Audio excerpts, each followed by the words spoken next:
ప్రేక్షకులందరికీ కూడా నమస్కారం. ఈరోజు మన ఛానల్లో ఒక విశిష్టమైనటువంటి వ్యక్తిని పరిచయం చేస్తున్నాం. వారిని మనము వారి మాటల్లోనే విందాం. మాణిక్యేశ్వరి మాత శిష్యుడిగా, అలాగే వీరబ్రహ్మేంద్ర స్వామి అంశజుడిగా వారు యానగొంది దగ్గర ఆశ్రమంలో ఉంటూ శ్రీమద్ విరాట్ పోతులూరి వీరబ్రహ్మేంద్ర స్వాముల వారు చెప్పినటువంటి కాలజ్ఞానంలో చెప్పబడినటువంటి ఈయనకి సంబంధించి, అలాగే మాణిక్యేశ్వరి మాతకు సంబంధించి మరి ఆ వివరాలన్నీ కూడా వారి మాటల్లోనే తెలుసుకుందాం. గురుగారు నమస్కారం అండి. నమస్కారం స్వామి. మిమ్మల్ని గురువు గారు అనాలా లేదా శ్రీమద్ విరాట్ పోతులూరి బ్రహ్మేంద్ర స్వామి వారి అంశజులు అనాలా? చాలా సంతోషం. రామయోగి గారు వీరు. మరి కాలజ్ఞానంలో పోతులూరి వీరబ్రహ్మేంద్ర స్వామి వారి కాలజ్ఞానంలో మీ ప్రస్తావన వచ్చింది రామయోగి అని, తర్వాత యానగొంది అని, ఇలా మాణిక్యేశ్వరి మాత గురించి మీ గురించి కూడా ఆ ప్రస్తావన ఉందన్నారు. కొంచెం కాలజ్ఞానంలో ఉన్నది. కాలజ్ఞానంలో ఉంది. అదంతా కూడా మా ప్రేక్షకులకు కొంచెం వివరించండి. చాలా సంతోషం స్వామి. ఇప్పుడు ముఖ్యంగా కాలజ్ఞానం వీరబ్రహ్మేంద్ర స్వామి వ్రాసినటువంటి కాలజ్ఞానమే వర్తిస్తుంది అని నిరూపించడానికే ఈ చర్చ వారి యొక్క దయ వలన జరుగుతున్నది. ఇది ప్రక్షిప్తాలు కాదు, అది అక్షర దోషాలు లేదు. ప్రతి వాక్యం కూడా బీజాక్షర సంక్రమం, విస్తృత అర్ధ కీర్తి.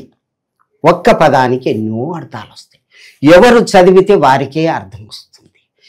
వాళ్ళ యొక్క మైండ్లో ఏ భావన ఉంటే అదే అర్థం వస్తుంది. నా యొక్క అంశతో జన్మించినటువంటి వారు, నా శిష్యులు, నా కుమారులు చదివినప్పుడు ఒకరికి మాత్రమే ఈ యొక్క అనుమతి ఉంటుంది, ఇది చెప్పగలుగుతారు. కాలజ్ఞానం మొదటి అధ్యాయం నుండి 11వ అధ్యాయం వరకు కూడా అతి రహస్యమైనటువంటి విషయాలు చెప్పారు. దాంట్లో ఎవ్వరూ చేయబెట్టలేదు. మిగతా గోవింద వాక్యాలు కానీ, వాచ్యంగా ఉన్నటువంటి 12వ అధ్యాయం కానీ, పద్యాలు కానీ, భ్రమరంభ పద్యాలు కానీ, అట్లాగే ద్విపద కావ్యం కానీ వాచ్యంగా ఉన్నాయి. అవి చెప్పుకోవచ్చు.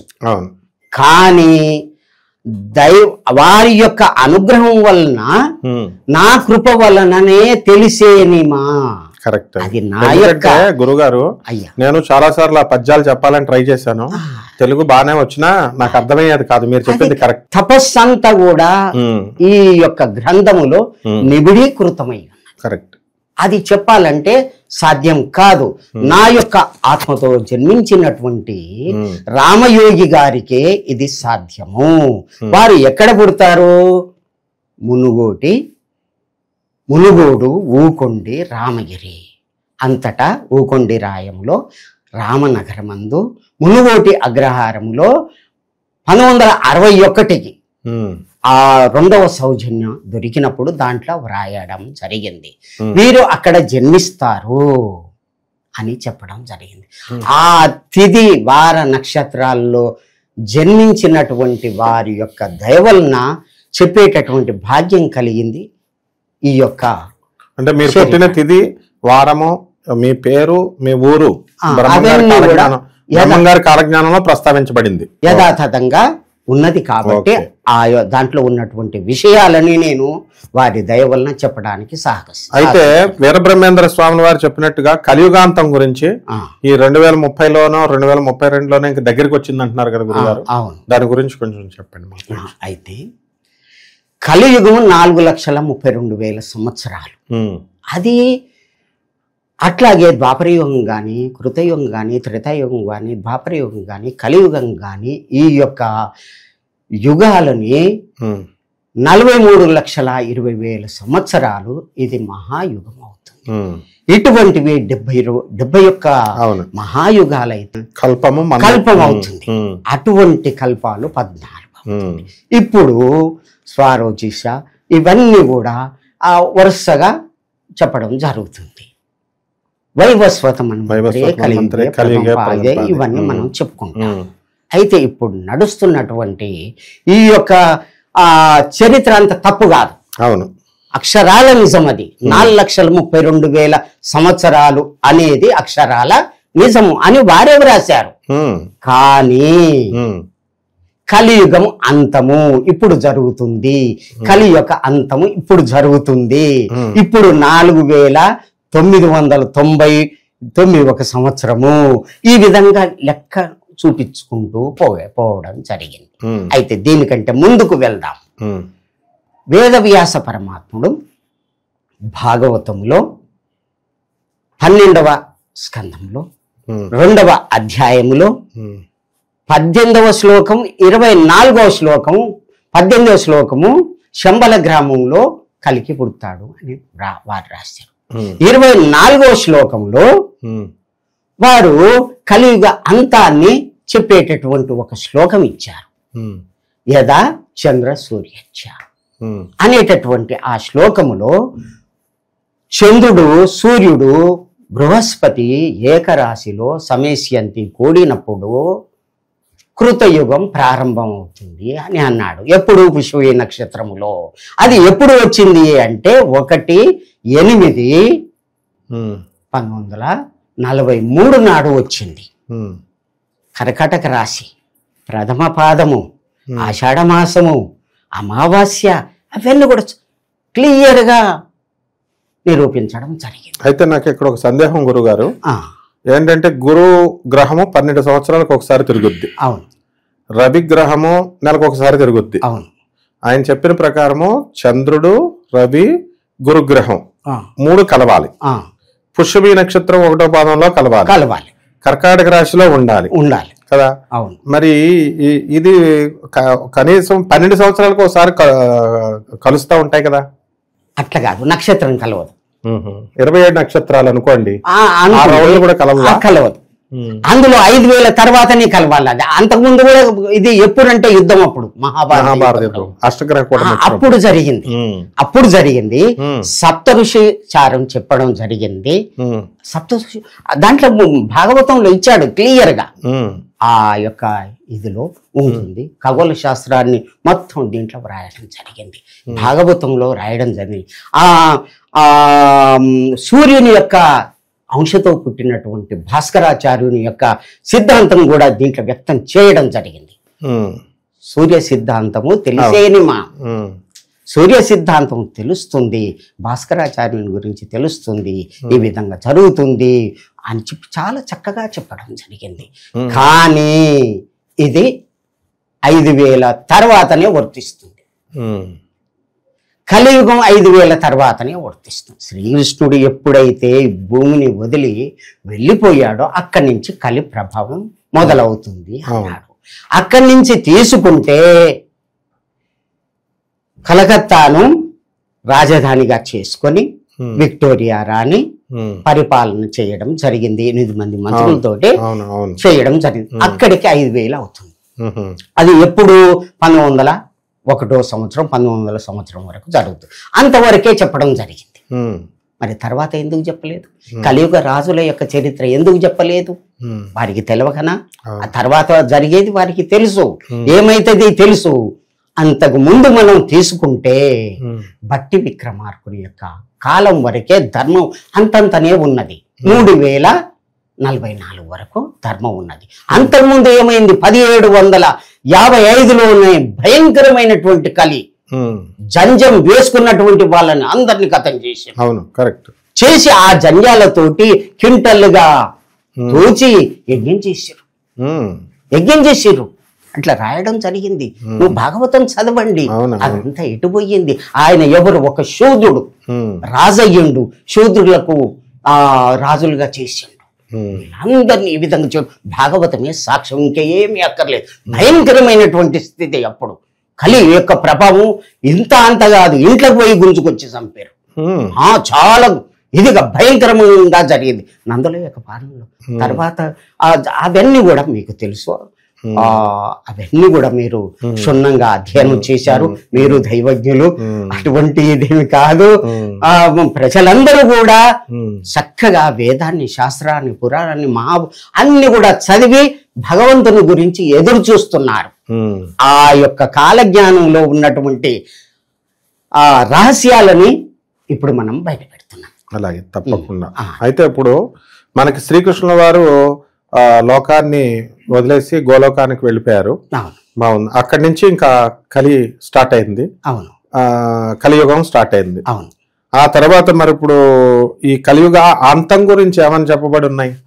అది వేదవ్యాస పరమాత్ముడే ఈ విధంగా చంద్రుడు, సూర్యుడు, బృహస్పతి ఏకరాశిలో సమయస్యంతి అంటే కలిసినప్పుడు పుష్పే నక్షత్రములో కలిసినప్పుడు 5000 తర్వాత ఇది అంతముందంగా ఇది కలియుగము అంతమవుతుంది. కృతయుగము తత్కృతం అన్నాడు. కృతయుగం ప్రారంభం అవుతుంది అన్నాడు. అంటే వారికి తెలియకనా?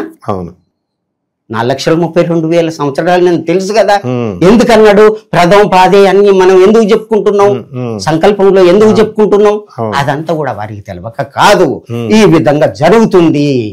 అవి ఎన్ని అంటే కలియుగము 4,32,000 సంవత్సరాలు, అంతర్యుగం ఉంటుంది, ధర్మయుగం అని ఉంటుందని వారికి కూడా తెలుసు. ఇది మహాత్ములకే తెలవబడుతుంది. ఇది ధర్మయుగము, అంతర్యుగము, ఇది ధర్మయుగము. ఇప్పుడు నాది ఎప్పుడైతే పట్టి విక్రమార్కుని తర్వాత పూర్తి 4 యొక్క ధర్మాలు కూడా లోపించినవో మ్లేచ్చుల యొక్క పాలన వచ్చింది. 2000 సంవత్సరాలు ఆంగ్లేయుల యొక్క, ముస్లింల యొక్క మ్లేచ్చాచార్య అని చెప్పి చక్కగా భవిష్యత్ పురాణంలో వ్రాయడం. ఎవరు మ్లేచ్చులు అంటే చాలా చక్కగా అక్కడ వివరణ ఇవ్వడం. నానాభక్షక మ్లేచ్ఛ, గురు ధర్మములు లేక కుటిల మానవులు తిరుగు చందరు బలు దేశంబులారు వాళ్ళే నాశనం అవుతారు. అటువంటి వాళ్ళంతా కూడా మ్లేచ్చులు. మ్లేచ్ఛ నాశనం కొరికే విధంగా జరుగుతుంది. నేను వస్తున్నాను అని చెప్పడం జరిగింది. ఇది 5000 సంవత్సరాల తర్వాతనే జరుగుతుంది అని అన్నాడు. ఎప్పుడైతే 1/8/1943లో ఈ శ్లోకం వర్తిస్తుందో దానికి ముందే కలికి భగవానుడు రావాలి. అంతంలో అన్నాడు కదా, చివరిలో అన్నాడు కదా, కలియుగము చివరిలో అన్నాడు కదా. కాబట్టి 43 కంటే ముందు జన్మించాలి.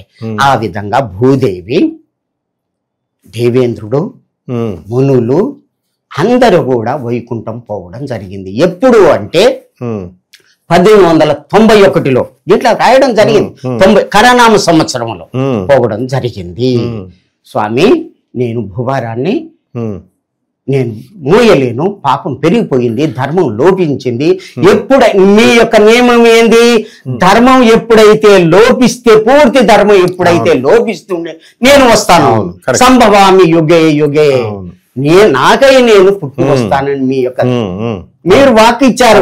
మీరు రావాలి తండ్రి, మీరు రావాలి అని ప్రార్థన చేస్తే అప్పుడు వారు పంపడం జరిగింది అని గోవింద వాక్యాల్లో వ్రాయడం జరిగింది. ఆ యొక్క స్వామి వారు పంపించడం జరిగింది. ఎవరిని అంటే వీర ధర్మజులు, రామ ధర్మజులు, వీర యోగి, వారితో పాటు 4 పంపడం జరిగింది. ఇది మనకు 1వ అధ్యాయం నుంచి 10వ అధ్యాయం వరకు చాలా చక్కగా చెప్పడం జరిగింది. ఆ యొక్క 5వ అధ్యాయం చాలా ముఖ్యం. వీర ధర్మజ ఉద్భవ చెప్పడం జరిగింది అన్నమాట. దుర్జటి పర్యాయన సంవత్సర అని చాలా చక్కగా చెప్పడం జరిగింది. ఆషాఢ మాసము, పౌర్ణమి, భవనామ సంవత్సరములో భవనామ సంవత్సరమే ప్రాకృతం అవుతుంది, వారు జన్మిస్తారు అని. ఎట్లా? ఏ భవనామ సంవత్సరము? ఈ 43 కంటే ముందే పుట్టి ఉండాలి కదా. కాబట్టి వారు 5/5/1930లోనే పంపడం జరిగింది. 30లోనే. అది ఎక్కడున్నది అంటే దశమాధ్యాయంలో మొదటి పేజీ చదవండి. తిదివార నక్షత్రాలు కూడా ఉన్నది. వారి యొక్క అంశతోటి వారు పంపగా వచ్చినటువంటి వారు ఈ భూమి మీదకి వచ్చి సూర్యమండలంలో సభ చేసి వైశాఖ శుద్ధ సప్తమి అని డేట్ ఇచ్చిండు, సోమవారం అని ఇచ్చిండు. ఇంత కరెక్ట్ ఎప్పుడో చెప్పినటువంటి 400 సంవత్సరాల క్రితం చెప్పినటువంటి ఇది ఇప్పుడు జరగడం ఏంది? 100%. ఇప్పుడు డేట్ కలవడం ఏంది? ప్రథమ పాదము. ఇదంతా ఏంది? ఇది చాలా చక్కగా ఉంది, దాంట్లో ఎటువంటి సంశయం లేదు. వారు రావడం జరిగింది. వాళ్ళు వచ్చిన తర్వాత జన్మ తీసుకోవడం జరిగింది. వారు సూర్యలోకం నుంచి రావడం జరిగింది. ఎట్లా? అప్సరసులు ఆడగా, గంధర్వులు పాడగా, కిన్నెర కింపురుషులు అందరూ కూడా సేవిస్తూ రాగా కాలనేమి అనేటటువంటి పుష్పక విమానం మీద సూర్యలోకం నుంచి వచ్చి మేము అహోబిలం రావడం జరిగింది. అక్కడ ఏమున్నది? నరసింహస్వామి యొక్క అవతారం. భక్త రక్షణ కొరకు వచ్చినటువంటి వారికి స్థానంగా తీసుకొని భూమి అంతా కూడా ఒకసారి తిరిగాము, ఇక్కడ మీటింగ్ పెట్టుకున్నాము, యానగుందిలో మీటింగ్ పెట్టుకున్నాము అని కూడా రాసింది. ఎప్పుడు అంటే 5/5/1930 తర్వాత వచ్చిన తర్వాత తల్లి గర్భంలో ప్రవేశించాలని శ్రీముఖమే గురి, ముద్దుగురి, బాలగురి అని చెప్పి అక్కడ కొన్ని నిదర్శనాలు ఇచ్చారు. ఎట్లా పుడతారు, ఏం కథ చాలా చక్కగా ఇచ్చారని. నందిముఖ పరమానందం.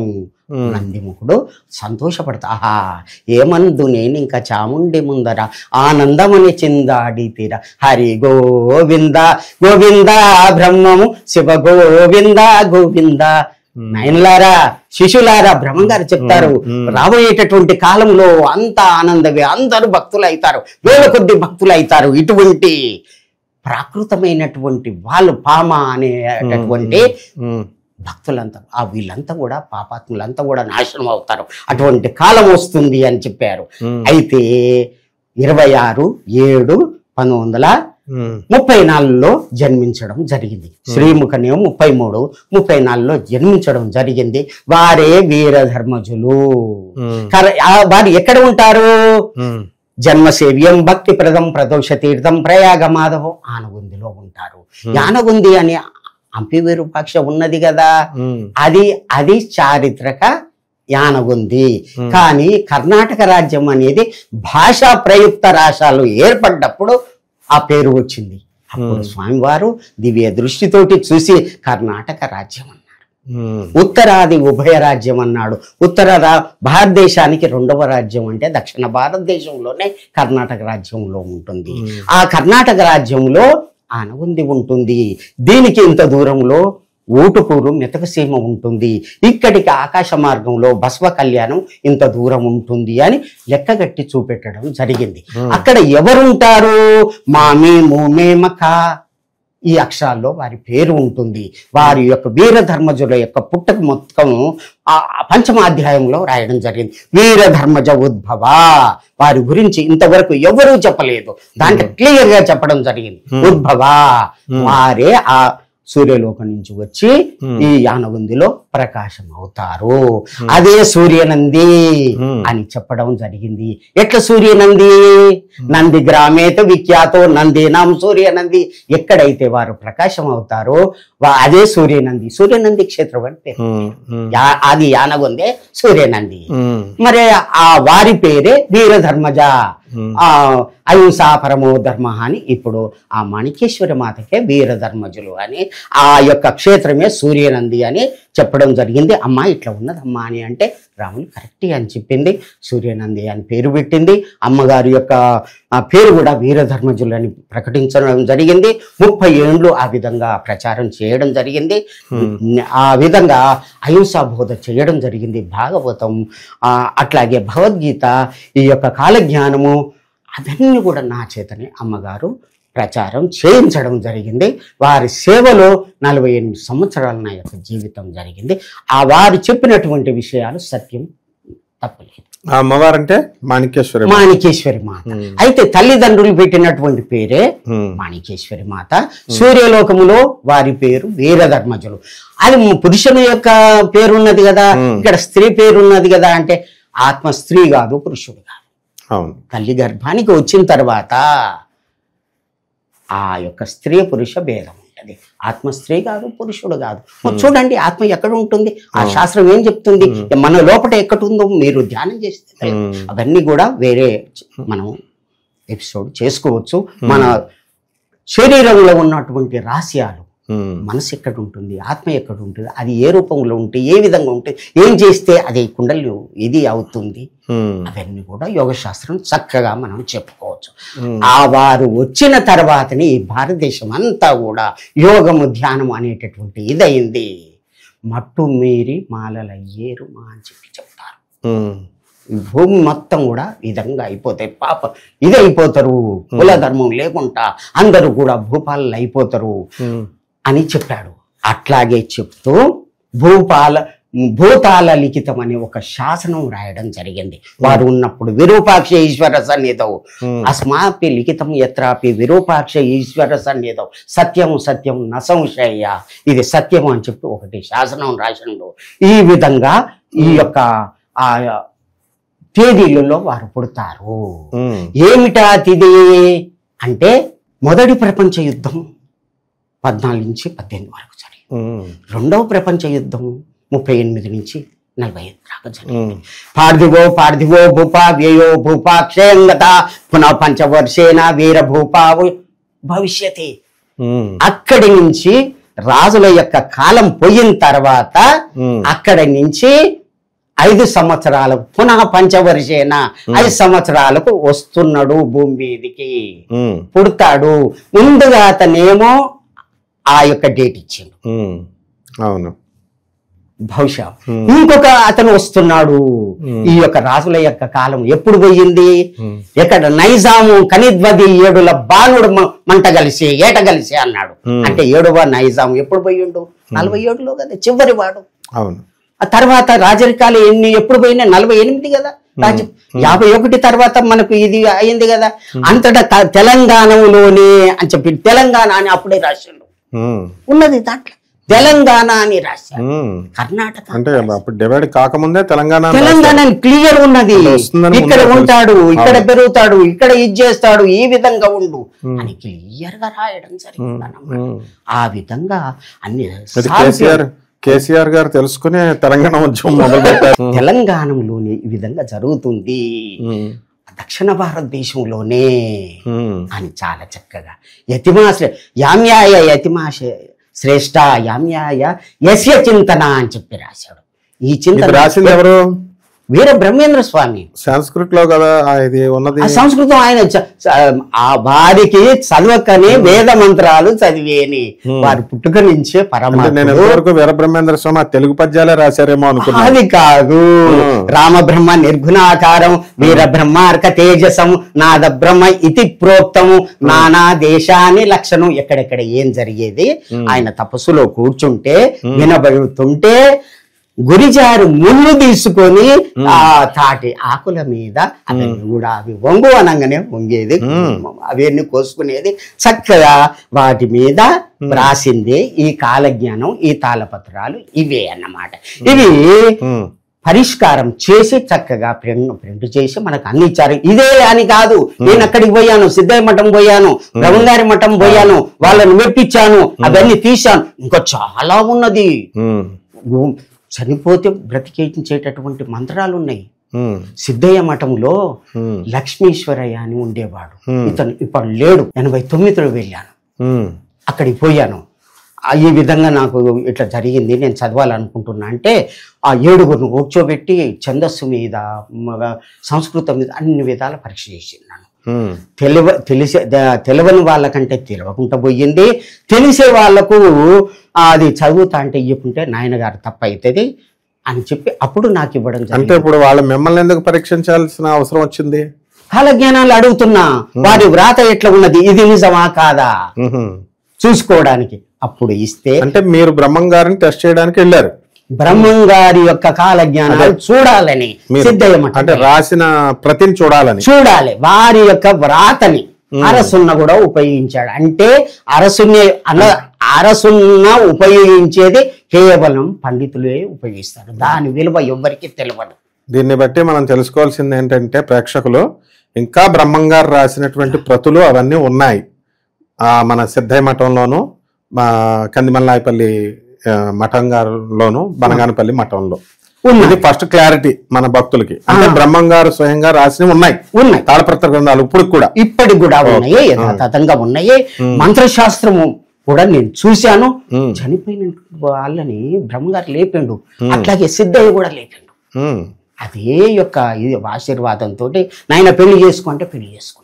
నాయన ఎవరు లేరు మాకు, ఎట్లా బ్రతికేది ఏమి లేదంటే మీకు ఎప్పుడు కూడా అన్నానికి లోటు ఉండకుండా కానీ ఆశీర్వదించాం. అట్లాగే వాళ్ళు బతుకుతున్నారు, వారి పేరు పెట్టుకుని బతుకుతున్నారు. సిద్ధయ్య యొక్క ఇది అంతా కూడా బ్రహ్మం గారి అంతటి కరెక్ట్ గురువు లేడు, సిద్ధయ్య ఉంటే శిష్యులు లేడు.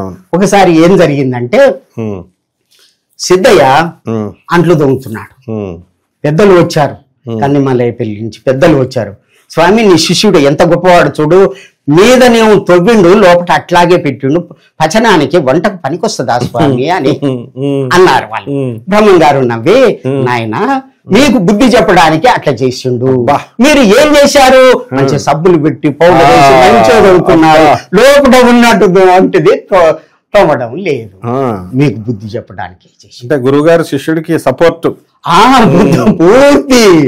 అటువంటి జ్ఞాని సిద్ధయ్య గారు, ఇటువంటి జ్ఞాని గురువు గారు లోకానికి చనిపోయినటువంటి వాళ్ళను కూడా బ్రతికించి కరిగించినటువంటి సీసాన్ని తాగి మరి పోలేరమ్మని పోలేరి ఉప్పు తీసుకురా అంటే తీసుకొచ్చి అందరికీ తన యొక్క మహిమలు చూపెట్టి అంటూ తోమారు, వాళ్ళకు బుద్ధి చెప్పారు.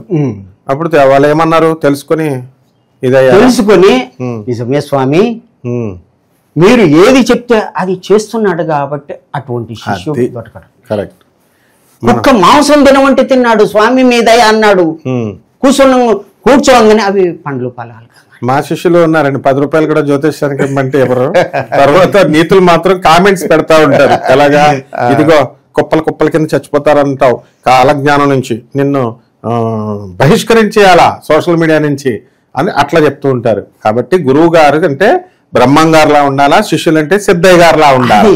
మరి ఈయన భూదేకుల కులంలో పుట్టి హిందువుల యొక్క గురువు యొక్క పాదాలు ఒత్తుతుంటే ఆబ్జెక్షన్ చేసి అప్పుడు కూడా చేసి కడప నవాబు పిలిపించినప్పుడు నా గురువు గారిని ఏమనొద్దు, నేనే జవాబు చెప్తా, నేనే మై జాకే సంజాయిసి దేవుంగా అన్నాడు, ఇస్తా అన్నాడు.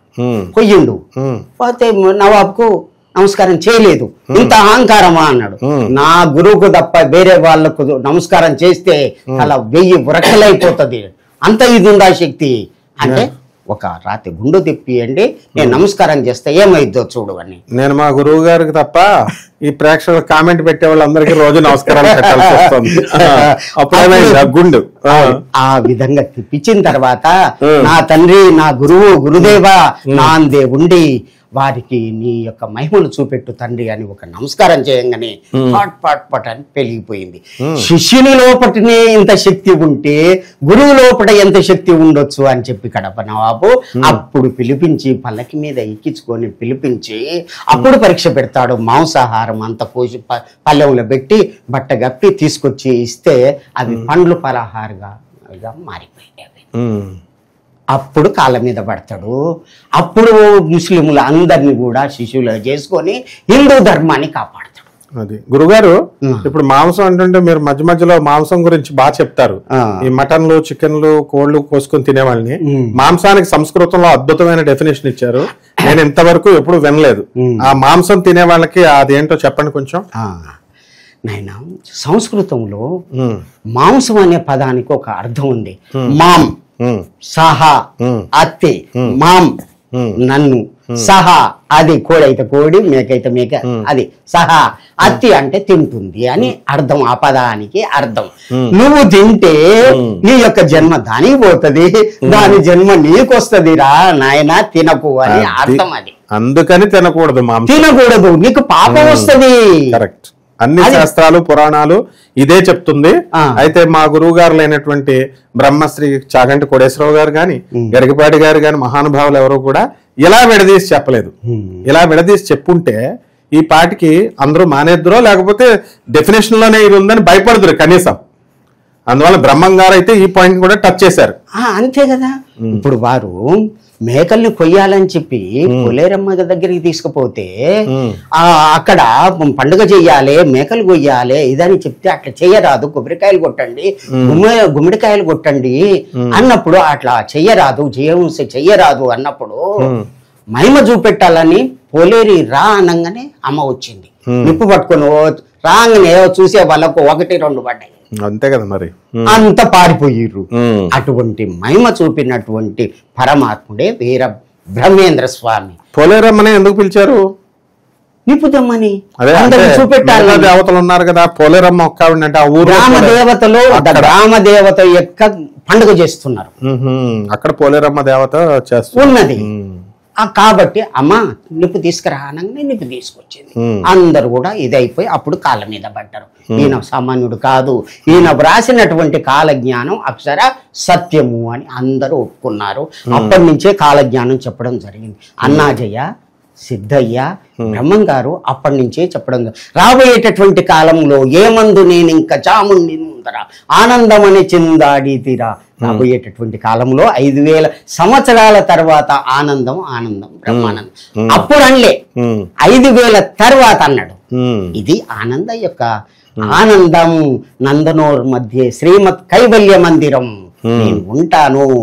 మళ్ళా నందన ఆనందనోర్ మధ్య మొత్తం కూడా 39 78 సంవత్సరాలు ఈ యొక్క ఇది ఆ ధర్మ సంస్థాపన కాలము అని చెప్పడం జరిగింది. ఈ మధ్యనే శ్రీముఖ నిదానమాయను, శ్రీముఖ నామ సంవత్సరం అది నిదానం అవుతుంది, వారు జన్మించడం జరుగుతుంది, ఈ విధంగా భూమి మీదకి రావడం జరుగుతుందని అక్షర సత్యం చెప్పినటువంటి పరమాత్ముడు వీరబ్రహ్మేంద్ర స్వామి. అయితే ఇప్పుడు మనకి ఈ ఏదో రవి మనకి శని మేషరాశిలోకి వచ్చినప్పుడు, శని మీనరాశిలోకి వచ్చినప్పుడు చెప్తుంటున్నారుగా కాలజ్ఞానం ప్రకారం. ఇప్పుడు మనకి శని మేషరాశిలో 29 మార్చి 2025 సంవత్సరంలో వచ్చింది. అవును. ఇప్పుడు ఇక్కడి నుంచి మనకి కలియుగ ధర్మాలు పోయి సత్యయుగ ధర్మాలు జరుగుతాయంటారా, లేకపోతే కలియుగాంతానికి పునాది పడిందంటారా? కాలజ్ఞానం ప్రకారం మన వీరబ్రహ్మేంద్ర స్వామి వారు చెప్పిన దాని ప్రకారం చెప్పండి. అయితే ఎప్పుడైతే 5000 వరకు అని దీంట్లో నిరూపించడం జరిగిందో అక్కడి నుంచి తర్వాత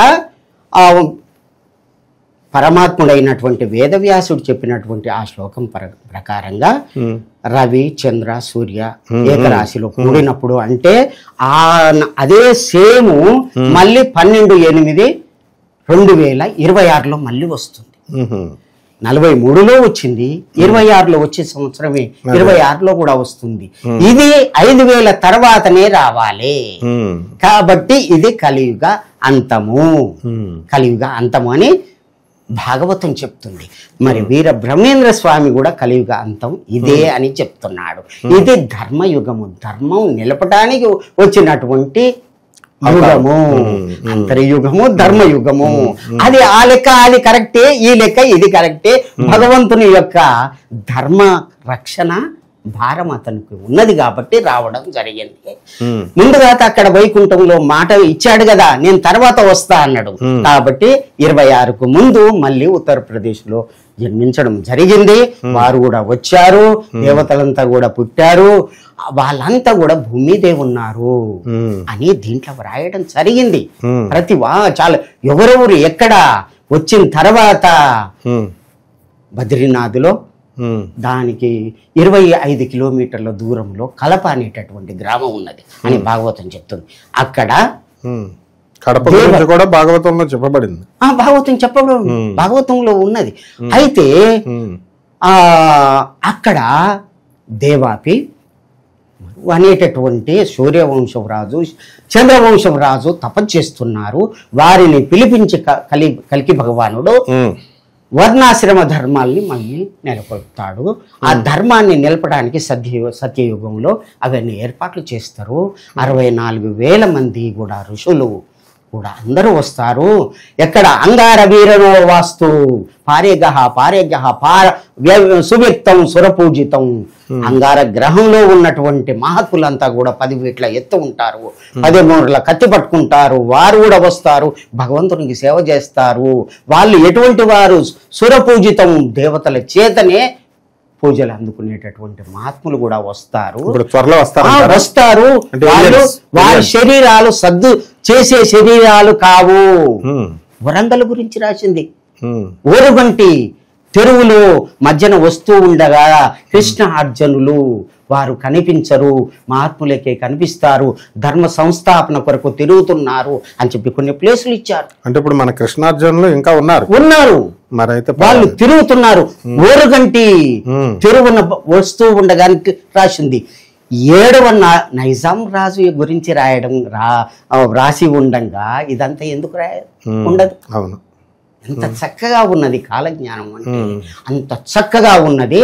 అది ప్రక్షిప్తాలు కాదు, చూస్తే వ్యాకరణానికి కొరకరాని కొయ్య తెచ్చి కొత్త చీర మూట గట్టి ఇది తెలిసేది ఎప్పుడు అని పరమాత్మ అంటే అది ఆ విధంగా ఎవరికి తెలిసేది కాదు.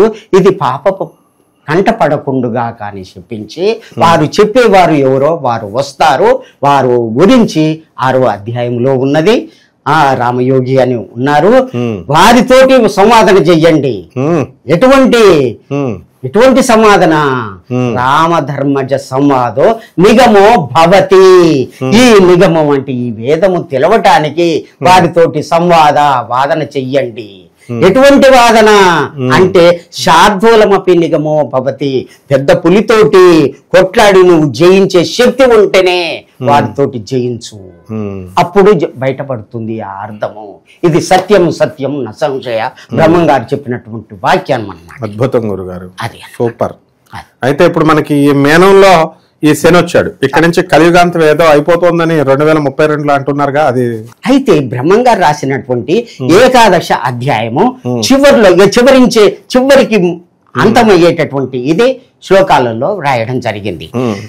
మీన రాశిలో శని ప్రవేశిస్తుంది 29/3/2025 నుంచి 2/6/2027 వరకు ఉంటుంది. అప్పుడు ఏం జరుగుతుంది? మ్లేచ్ఛనాశనం. మ్లేచ్చులు అంటే మనం చెప్పుకున్నాం, కులం లేదు, మతం లేదు, గురు ధర్మములు లేక కుటిల మానవులు తిరుగుచుందురు పలు దేశంపులను. వాళ్ళంతా కూడా అంటే గురువుకు పంగనామాలు పెట్టేవాళ్ళు ఆ విధంగా ఉంటారు. 10 రూపాయలు కూడా ఇవ్వకుండా జ్యోతిష్యం చెప్పండి, ఫ్రీగా చెప్పండి, గురువుకే పంగనామాలు పెట్టేవాళ్ళు, విమర్శించేవాళ్ళు. జరుగుతుంది అని డేట్లు ఇచ్చాడు, పుట్టిగా కాదు. మీరు చూడండి ఏకాదశ అధ్యాయం చివరిలో ఉన్నది. తర్వాత మీనం తర్వాత మేషరాశికి 3/6/2027కి శని ప్రవేశిస్తుంది. అక్కడి నుంచి 7/8/2029 వరకు ఉంటుంది. కించిత్ సౌఖ్యం, కొద్ది సౌఖ్యం. మన భారతదేశంలో కొద్దిగా మేలు జరుగుతుంది. భారతదేశంలో భగవంతుడు పుట్టాడు కాబట్టి విభీషణ్ అంతటి భక్తులు ఉన్నారు. అందరు నేను కాచి రక్షిస్తాను కాబట్టి ఒకేసారి తీయను. ప్రపంచమంతా కూడా భూమండలం కరిష్యామి, పంచశక్తులతోటి భూమండలం కరిష్యామి. భూదేవి ఎక్కడైతే పాపం పెరుగుతుందో అక్కడ భూకంపం రావాల్సిందే, అంతే. ఆమెకు శివం వచ్చేస్తుంది, లేచేసరికి అక్కడ భూకంపం వస్తుంది. ఇప్పుడు భూకంపాలు కూడా టెక్టికల్ ప్లేట్స్ అని ఉంటాయి. ఆ ప్లేట్స్ ఉత్తర భారతంలో ప్లేట్స్, తర్వాత యూరోషియన్ ప్లేట్స్ ఒకళ్ళొకడు తోసుకోవడం వల్ల హిమాలయాల్లో కూడా వస్తుందట. ఇప్పుడు అందువల్ల అక్కడ నేను చదివేటప్పుడు చూశాను, ఆశ్చర్యపోయాను. భూభాగంలో లోపల ఎందుకు భూకంపాలు వస్తాయంటే కబడ్డార్, భూమి ఉపరితలం మీద జరిగేటటువంటి మార్పుల్ని మార్చుకోకపోతే భూకంపాలు లోట్ల ప్లేట్స్ అన్ని గుద్దుకుంటాయని ఉన్నాయి. అది ఆ అమ్మకు ఎప్పుడైతే కోపం వస్తుందో, వీరు పుట్టినటువంటి కృష్ణా గోదావరి మధ్య మనం మధ్యలో ఉన్నాం. ఈ మధ్య సురక్షితంగా ఉంటుంది, ఈ మధ్యనే భగవంతుని యొక్క స్థితి ఉంటుంది. బాదామి ఏకమే రాజ్యం రామధర్మజమేమయం. బాదామి వరకు వారణాసి అంతుమేమయం, వారణాసి నుంచి బాదామి ఏకమే రాజ్యం. శ్రీరంగం గౌతమం చేయవ, అక్కడి వరకు కూడా నా రాజ్యం భగవంతుని యొక్క రాజ్యంలో ఉంటుంది. నేను భక్తుల్ని రక్షిస్తాను, సత్యం సత్యం న సంశయ అని చెప్తాను. ఇది సత్యం అన్నమాట, ఇది తప్పదు. దీన్ని దాటి ఉన్నటువంటి వాళ్లకు తప్పదు ముప్పు, దండం, దశగుణం, భవేతు, కట్టె తీసుకొని ఏయడమే, దంచడమే. స్వాముల వారిని కూడా మన పిఠాపురంలో ఎవరైతే నాకు తెలియకుండా ఇవి వస్తువులు ఆ మఠానికి సంబంధించి దొంగిలిస్తారో వాళ్ళని దొడ్డి కర్రతో కొడతారంటాడు. గురువులు ఎప్పుడు చెప్పేది ఇంతే, ఇలాగే చెప్తారు.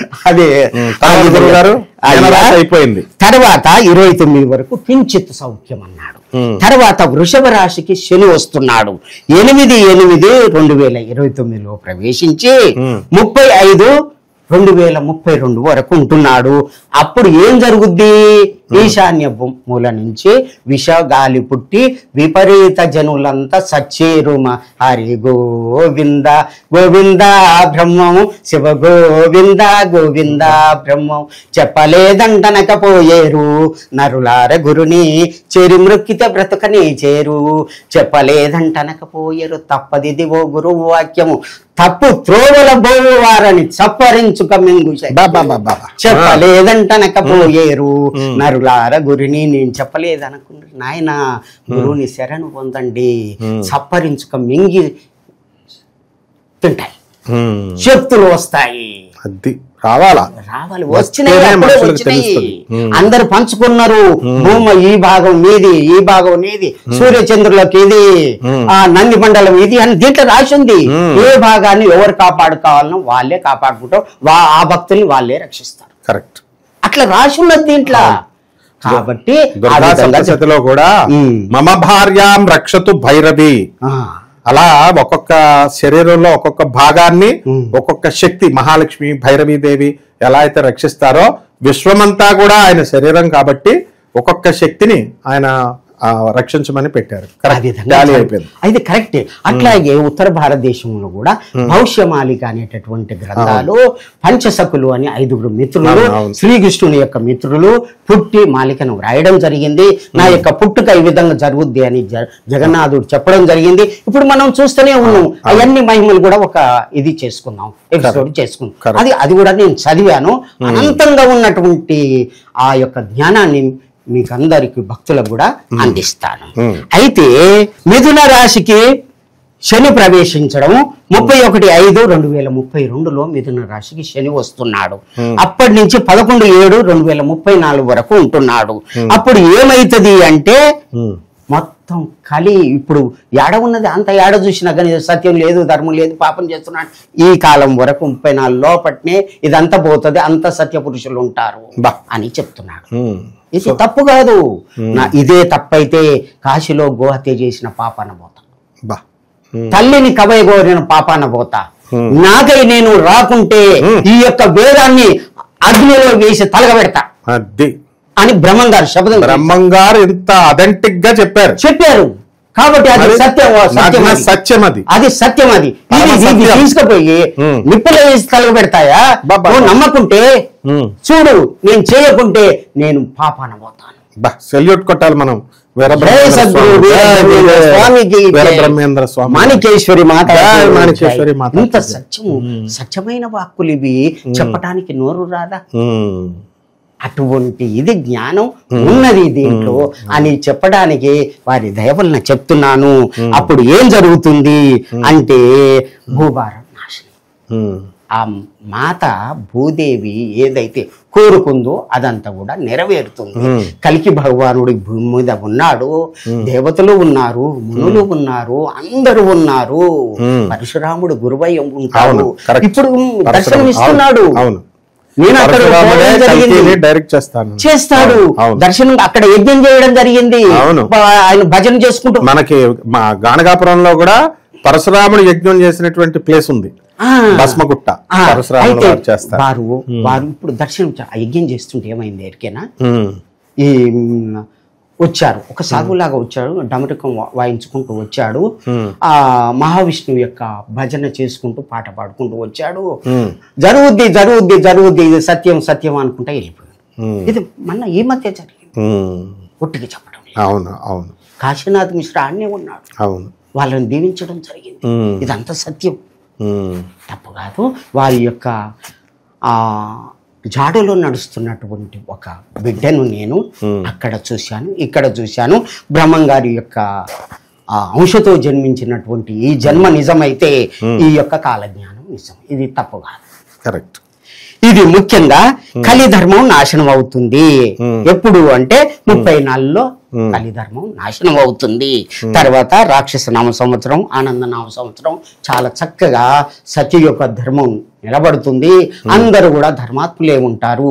7 ఊర్లకు ఒక్క ఊరు, 7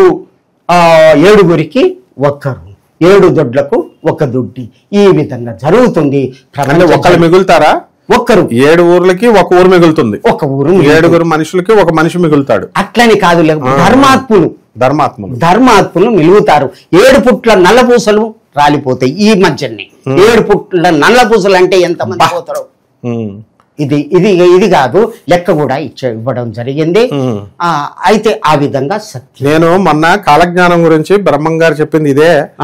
కుట్లకి శవాలు లేచిపోతాయని చెప్తే వీడిని తీసుకెళ్లి భయపెడుతున్నాడు, పోలీస్ స్టేషన్ లో పడేయండి అని పనికిమాలిన వెధవలు శంకర జాతి కంచర గాడిదలు కామెంట్లు పెట్టినాయి.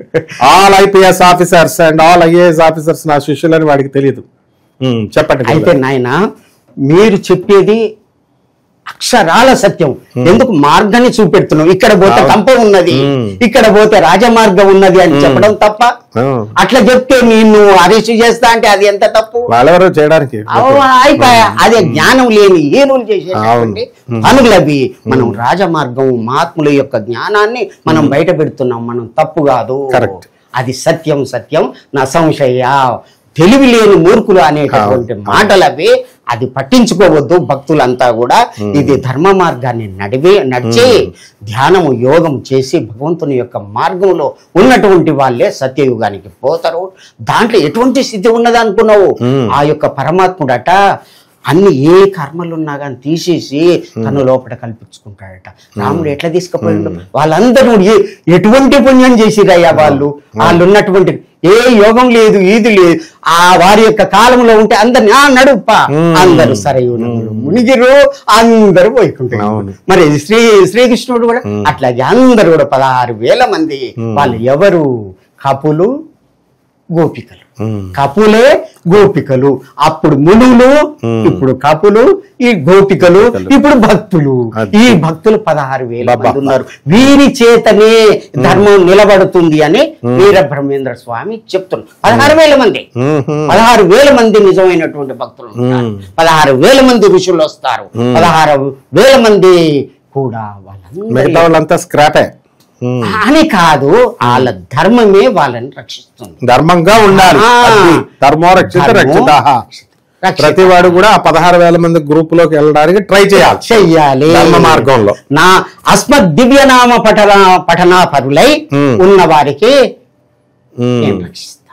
అస్మద్ దివ్యనామ పఠనా పరులై ఉన్న నా యొక్క నామాన్ని జపిస్తూ ముందుగా ఏమంటాడంటే ఎట్లా పూజ చెయ్యాలి అని చెప్తాడు. ఎట్లా? సూర్యుని యొక్క బింబాలను 3 బింబాలను తీసుకోవాలి. దాంట్లో నేనున్నట్టుగా ఒక పీఠం వేసుకోవాలి, సింహాసనం వేసుకోవాలి. నేను దాంట్లో ఉన్నట్టుగా సూర్యారాధన చెయ్యాలి. నేను అప్పుడు సూర్యారాధన చేశాను, ఇప్పుడు కూడా చేస్తున్నాను అని బ్రహ్మంగారు చెప్పారు. కాబట్టి మీరు కూడా అట్లా చెయ్యండి అని ఆ విధంగా రామయోగి చెప్పడం జరిగింది. 100 సంఖ్యానువారంభుగా 100 సంవత్సరాలు ఇక్కడ ఉండి నువ్వన్నీ కూడా ధర్మం ఎక్కడ ఉంది ఏంది అని ఆ ధర్మాన్ని బోధించేటటువంటి ఈ యొక్క పద్ధతిని మీకు ఇస్తున్నాను. తరువాత ఇక్కడికి రా, ఇక్కడికి వస్తే ఒక దివ్య విమానం వస్తుంది, అక్కడి నుంచి తీసుకొని వెళ్ళిపోదామని దాంట్లో. ఓకే, వెరీ గుడ్ గురుగారు. అయితే ఈ విశ్వావసు నామ సంవత్సరం వచ్చింది 2025. ఇక్కడి నుంచి నాస్ట్రడామస్ చెప్పిన, వంగా బాబా చెప్పిన, పొతులూరు వీరబ్రహ్మేంద్ర స్వాముల వారు చెప్పిన, ఏ మహర్షులు చెప్పినా కూడా 2025 నుంచి హ్యుమానిటీ విలువలు, ethical values, moral values down అయిపోతాయని చెప్తున్నారు. ఇక్కడి నుంచి కలియుగ ధర్మాలు మారతాయి అంటున్నారు. ఇక్కడ నుంచి పతనం అవుతాయి మారల్ వాల్యూస్ ఇవన్నీ కూడా. సో ఈ విశ్వావసు నామ సంవత్సరంలో పొతులూరు వీరబ్రహ్మేంద్ర స్వాముల వారు ఏమైనా మార్పులు జరుగుతాయి అని ఏమన్నా చెప్పారా ఈ సంవత్సరం? విశ్వావసువులోన ఉద్భావమయ్యేను, కాశకులములోన పుట్టేను. విశ్వాస ఆ సంవత్సరం ఇచ్చాడు భక్తులకు. అటువంటి ఉత్తేజం కలుగుతుంది. కాశకులంలో పుడతారు. చిన్న కులం కావచ్చు. కాశ అంటే రెల్లు అని అంటారు. కాశ అంటే కూడా ఉత్తమమైనటువంటి ఇది అని కూడా ఉన్నది, సంస్కృత నిఘంటువుల్లో ఉన్నది. ఆ విధంగా భక్తుల ఉద్ధరణ జరుగుద్ది అని చెప్పడం జరిగింది. అయితే భూకంపాలు ఇలాంటివి ఏమన్నా వస్తాయి? అవన్నీ వస్తాయి. విపరీతమైనటువంటి కరోనా లాంటి వ్యాధులు వస్తాయి. మత కల్లోలాలు జరుగుతాయి. కొట్టుకోవడము వాళ్లకు మనసు మీద బాగా పనిచేస్తుంది. పనిచేసి కొట్టుకుంటారు వాళ్ళు పిచ్చిగా. ఎట్లా శ్రీకృష్ణుని యొక్క వంశం ఏ విధంగా గాంధారి శాపం ఉన్నది. ఇంకొకటి జ్ఞాపకం చేస్తాను. గాంధారి, ఏం కృష్ణ నువ్వు ధర్మంగా చేసావయ్యా, ధర్మంగా నువ్వు యుద్ధం చేయించి వాళ్ళని చంపినవా అంటే, అభిమన్యుని ధర్మంగా మీరు చంపారుగా, అందరు చుట్టూ మూగి పొడిచి పొడిచి చంపారు, అది ధర్మమా? ఇంకొకటి చెప్తాను. ఏమిటి అంటే, ఒక్క ప్రతివ్రత అయినటువంటి ఒక ఆడపడుచుని అందరూ ధర్మాత్ములు ఉన్నటువంటి సభలో వివస్త్రం చేయడం అది ధర్మమా? నీకైతే అది మంచిదేనా? ఇంకొక విషయం చెప్తాను నాయకు అని ఒక గురువు గారు చెప్పిండ్రు. ఆ వస్త్రాలు గుట్టలు పడి ఉంటే అబ్బా ఎంత బాగున్నాయి, ఎక్కడ నేసినాయి కావని వాళ్ళు కట్టుకున్నారట. వాళ్ళు కట్టుకుంటే ఒక సందర్భం అందరూ చూస్తూ ఉండగా మాయం చేస్తాడు శ్రీకృష్ణుడు. ఈ అమ్మకు జరిగినటువంటి పరాభవం వాళ్ళకి చేశాడు. ఇది కృష్ణుడి యొక్క తత్వం, అది కాటుకు చెప్పు దెబ్బ భక్తుల్ని రక్షించడానికి చేసినటువంటి పరమాత్ముడు ఆ విధంగా అని చెప్తే అప్పుడు నేను ధర్మం పక్షాన ఉన్నాను, ఇప్పుడు మాత్రం ఒక రోజు మెలిగింది, ఇప్పుడు అధర్మం పక్షాన ఉంటాను చూడు, కానీ చివరికి ధర్మమే గెలిపిస్తాను ఇప్పుడు ఈ కలియుగములో అత్త నీకు మాట ఇస్తున్నా. అధర్మం పక్కన ఉంటాడా? ఇప్పుడు అధర్మం పక్కనే. ఇప్పుడు కృష్ణుడు ఉన్నది అధర్మం పక్కన ఉన్నాడు, అందుకనే చెడు చేసే వాళ్ళకు మంచి జరుగుతుంది అని అప్పుడు మాట ఇవ్వడం జరిగింది గాంధారి. కాబట్టి ఇప్పుడు అట్లా జరుగుతుంది. సమయం వచ్చినప్పుడు తీసిందంటే ధర్మాన్ని గెలిపిస్తాను అని మాట. కాబట్టి ఇప్పుడు ప్రేక్షకులు చాలా మంది సందేహాలు అడుగుతుంటారు, ఏమండి మేము ధర్మంగా ఉన్నాం, మాకేం జరుగుతుంది, అన్యాయంగా ఉన్న వాళ్ళు డబ్బులు సంపాదిస్తున్నారు, తర్వాత మోసాలు చేసే వాళ్ళు బాగా సంపాదిస్తున్నారని. అయితే వీళ్ళు ఎవరు బాధపడక్కర్లేదు, కృష్ణుడు తాట తీస్తాడు వీళ్ళని. లాస్ట్ లో భూ కబ్జాలు చేసే వాళ్ళని,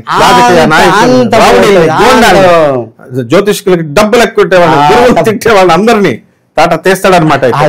వెరీ గుడ్ గురుగారు, చాలా బ్రహ్మాండంగా చెప్పారు గురుగారు. మళ్ళీ మీ యొక్క పాదపద్మాలకి మేము నమస్కారం చేస్తున్నాం ప్రేక్షకులందరి తరపున కూడా. మీ వంటి మహానుభావులు, మరి సాక్షాత్తు వీరబ్రహ్మేంద్ర స్వామి వారి అంశంలో పుట్టినటువంటి మీరు, మాకు కాలజ్ఞానం అస్సలు ఒక్క ముక్క కూడా అర్థం కాలేదండి. ఇంతకు ముందు పద్యాలు చదివినా నాకు అర్థమయ్యేది కాదు, ఏదో మాకు వచ్చింది మేము చెప్పేవాళ్ళం. కానీ మీ కృపా కటాక్షంతో, ఆ వీరబ్రహ్మేంద్ర స్వామి వారి యొక్క అనుగ్రహంతో, ఆ మాణిక్యేశ్వరి మాత దయతో మాకు చాలా బాగా అర్థమైంది గురుగారు. మా ప్రేక్షకులకు కూడా అర్థమైందని అనుకుంటాను, ఉపయోగపడుతుంది బాగా. మళ్ళీ ఇంకొకసారి చక్కగా మనం కూర్చొని భక్తులంతా కూడా ఈ యొక్క వీడియో చూసి మేలుకొని తన దీపం తాను వెలిగించుకొని ధ్యానములో యోగములో కూర్చొని భగవంతుని చేరాలని ఆ పరమాత్మని ప్రార్థిస్తాం. అంటే ధర్మ మార్గంలో నడుచుకోవాలి. లాస్ట్ గా ఆఖరిగా మీరు సందేశం ఇవ్వండి, వీరబ్రహ్మేంద్ర స్వామి వారు మానవుణ్ణి ఏ విధంగా బ్రతకమంటున్నారు, 2 ముక్కల్లో చెప్పండి. అయితే కక్కయ్యను ఆయన యోగం చెప్తూ ఉంటే, బ్రహ్మంగారు చెప్తూ ఉంటే ముత్తి ఏం చేస్తుంది వింటూ ఉంటే, అతని దగ్గరికి పోయి ఈ విధంగా చక్రాల్లో దేవుడు ఉన్నాడని చెప్తున్నాడు అంటే నేను చూస్తాను అని చెప్పి కత్తితోను కొట్టి చంపేశాడు. తర్వాత బ్రహ్మంగారు వచ్చి బతికించి యోగ శాస్త్రం అంతా కూడా నేర్పాడు, శిష్యుని చేసుకున్నాడు. సిద్ధయ్యని ఏమి తెలియనటువంటి వాడిని శిష్యుని చేసుకున్నాడు. అటువంటి కుల మతం భేదం లేకుండా చాప కూడు పెట్టి అందరినీ తన యొక్క వారుగా ఇది చేసి భక్తుల ఉద్ధారణ చేసినటువంటి మహాత్మునికి నమస్కారం. నమస్కారం అండి గురుగారు. ఓం నమో భగవతే వాసుదేవాయ. ఓం నమో భగవతే ఇదే మంత్రం తోటి చదివిన వాళ్ళకే ఇప్పుడు రక్ష అని చెప్పి కాలజ్ఞానంలో రాసింది. ఓం నమో భగవతే వాసుదేవాయ. అక్కడ మాలికలో మాధవాయ నమః రాసింది, ఇదే మంత్రం ఉంది అక్కడ. నేను చదివాను. ఇక్కడ ఓం నమో భగవతే వాసుదేవాయ ఈ మంత్రాన్ని జపించండి, ఏమి కాదు. అయితే మేము ఈ రోజు నుంచి ఇంకా ఇదే నామాన్ని జపించేస్తాం గురుగారు. మొత్తం రామానుజాచార్యులు వారి సీక్రెట్ ఎలా చెప్పేశారో ఆ గుడి ఎక్కేసి, ఆ పాండురంగడు గుడి ఎక్కేసి, ఆ విధంగా రంగనాథ స్వామి గుడి ఎక్కి మీరు ఈ రోజున నరకం నుంచి తప్పించుకునేది మాకు ఆ మహామంత్రాన్ని ఉపదేశించారు మీరే మా గురువు గారు. నమస్కారం గురుగారు.